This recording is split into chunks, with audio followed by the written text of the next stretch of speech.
Casa Branca confirmou que os Estados Unidos vão aplicar tarifas de 104% contra a China já a partir de amanhã.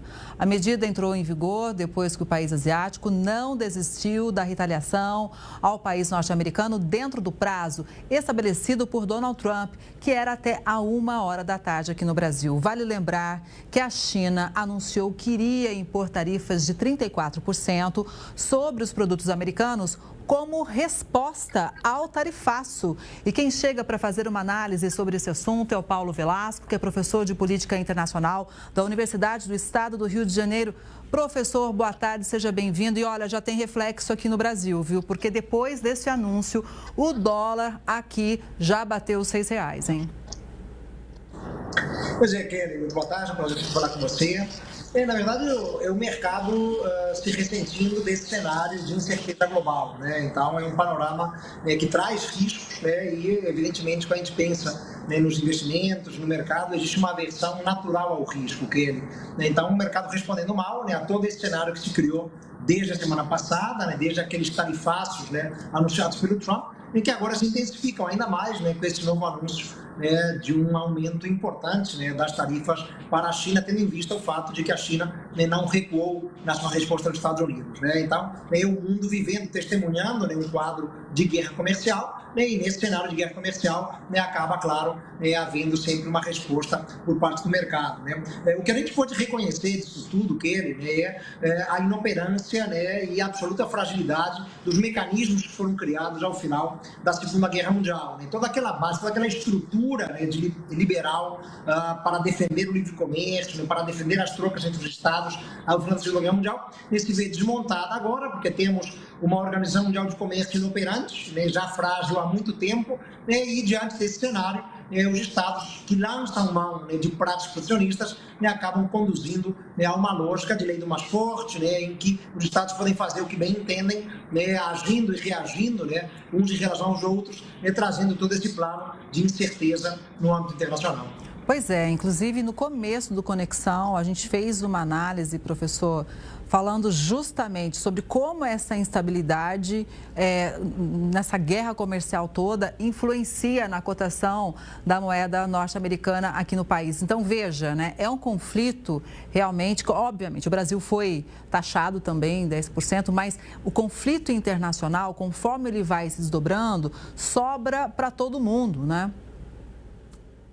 Sobra para todo mundo, claro, temos que reconhecer que as economias são todas interconectadas, então há preocupação com os impactos que o Brasil certamente pode sofrer, não diretamente apenas com a tarifa de 10% contra nós, mas um estrangulamento das trocas comerciais, esse clima de guerra comercial, como isso pode repercutir até nos Estados Unidos, porque a expectativa que se tem é que isso pode levar a um avanço da inflação nos Estados Unidos, em havendo esse quadro de inflação nos Estados Unidos, tende a haver um aumento das taxas de juros por lá para conter o custo inflacionário, e com os juros mais altos nos Estados Unidos, o dinheiro acaba migrando para os Estados Unidos, pressionando a cotação da moeda americana aqui no Brasil. Então, já é, de fato, uma reação do mercado, algo que possivelmente vai acontecer proximamente. O mercado se antecipando a esse cenário de incerteza e aos riscos futuros que se apresentam no horizonte. É uma reação natural. A moeda brasileira, claro, ela acaba se enfraquecendo em relação ao dólar mediante um quadro de incerteza global, embora o causador disso tudo seja o próprio Estados Unidos.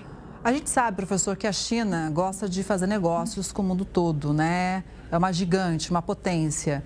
Mas, nesse caso, ela tem se posicionado com firmeza até então, Fez a retaliação de 34%, anunciou essa retaliação ao tarifaço, vem mantendo algumas posições, dizendo, olha, a gente vai continuar, então, nessa postura de retaliar. Mas, a partir de agora, na sua avaliação, o que pode acontecer? O que a gente pode esperar do governo chinês? Então, acho que é difícil o governo chinês ceder a essa chantagem norte-americana.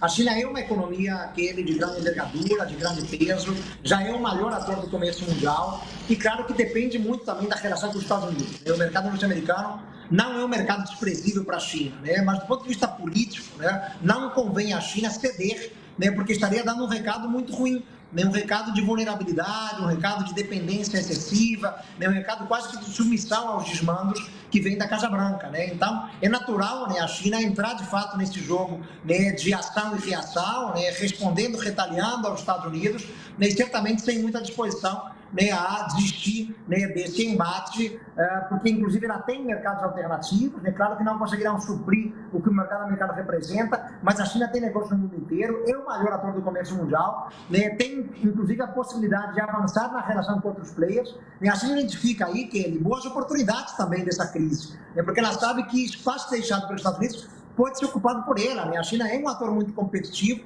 né, que enxerga a possibilidade de avançar mais para outros países asiáticos, para o próprio mercado europeu, para o mercado latino-americano. Então, embora haja no curto prazo prejuízos para a China, ela também encontra boas oportunidades que poderão ser garimpadas, né, para tentar ocupar o espaço deixado pelos Estados Unidos. Então, eu não consigo enxergar, de fato, a China cedendo, né, e abrindo mão, né, de fato, de uma postura mais dura em relação, né, ao Trump, né, e às sociedades americanas, justamente para, né, afirmar-se como um ator, né, com a força que tem, com o peso que tem, com a envergadura que tem, né, e que não vai se dobrar, né, às chantagens que venham da Casa Branca. Pois é. Agora, olha essa notícia, professor. O Congresso norte-americano avalia limitar o poder do presidente de impor novas taxas. A proposta surgiu no Senado. Segundo o texto, a Casa Branca deveria avisar o Congresso com 48 horas de antecedência sobre a imposição de qualquer tarifa de importação. A lei também permitiria ao Poder Legislativo vetar qualquer taxa alfandegária. A proposta foi apoiada por democratas e, veja só, também por republicanos. Apesar disso, o líder da maioria no Senado manteve o apoio às medidas de Trump. Já a Casa Branca afirmou que vetaria a lei caso o texto fosse aprovado. Mas veja então como isso já repercute no Congresso americano, não é? Claro que sim, Kelly. Na verdade, o Congresso é um poder, né, independente do poder executivo. É natural o legislativo tentar fazer algum tipo de controle das ações do executivo, né? É a lógica da divisão de poderes, né? Isso é muito natural numa democracia.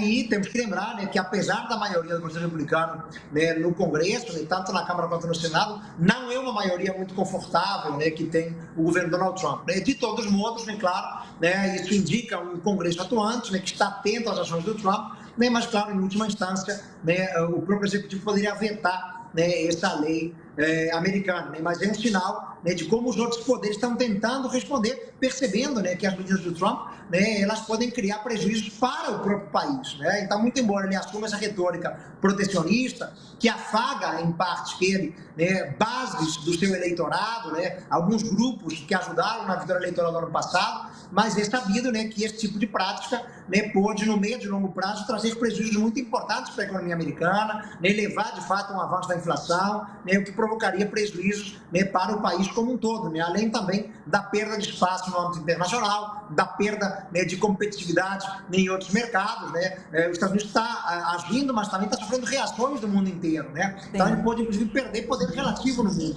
Então são preocupações, claro, né, que acabam sendo reconhecidas da parte ali dos partidos dos Estados Unidos, né, tanto do Partido Democrata, mas inclusive também de alguns parlamentares republicanos. Inclusive, a gente falou dos parlamentares preocupados, né? Mas os bilionários começaram a se voltar contra essa guerra tarifária, viu? Um deles, sabe quem é? O próprio Elon Musk, chefe do Departamento de Eficiência americano. Segundo o jornal Washington Post, Musk fez apelos diretos ao presidente para que ele volte atrás no aumento das tarifas.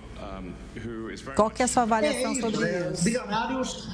Bilionários que foram muito importantes para a vitória dele no ano passado, né? Então, uma parte importante do clube americano, inclusive ali do Vale do Silício, né, grandes empresários com negócio nos Estados Unidos, ajudaram na vitória do Trump no ano passado, mas agora percebem, né, que, né, essa cruzada protecionista a qual o Trump se lançou, né, que está colocando o mundo num cenário de guerra comercial, é algo que pode trazer prejuízos, né, para os negócios dos Estados Unidos, né, prejuízos, né, para os interesses, né, particulares desses bilionários, né, né, que apoiaram o Trump, né, e ajudaram a vencer as eleições em 2024. Então é natural essa postura, né, do Elon Musk e de vários outros bilionários, né, percebendo, né, que esse caminho, né, de enveredar, né, pela lógica protecionista, né, com tarifas tão elevadas, né, e levando o país a sofrer também, né, a resposta e a retaliação de outros players, né, pode conduzir, né, para um quadro de incerteza crescente, né, e isso, claro, atrapalha os negócios. Né. A gente tem que sempre partir da premissa né, de que o empresário tem aversão ao risco. Né. Então, quando se cria um quadro, né, de guerra comercial global, né, de amplos alcances, isso traz riscos profundos, né, por isso essa reação do empresariado, né, por isso a reação natural dos bilionários nos Estados Unidos. Pois é, são dias turbulentos, dias históricos, que a gente acompanha tudo aqui em tempo real, ao vivo, na Record News. Muito obrigada pela análise, Paulo. Uma boa tarde, até a próxima. Eu que agradeço, Kelly. Boa tarde a todos, até a próxima.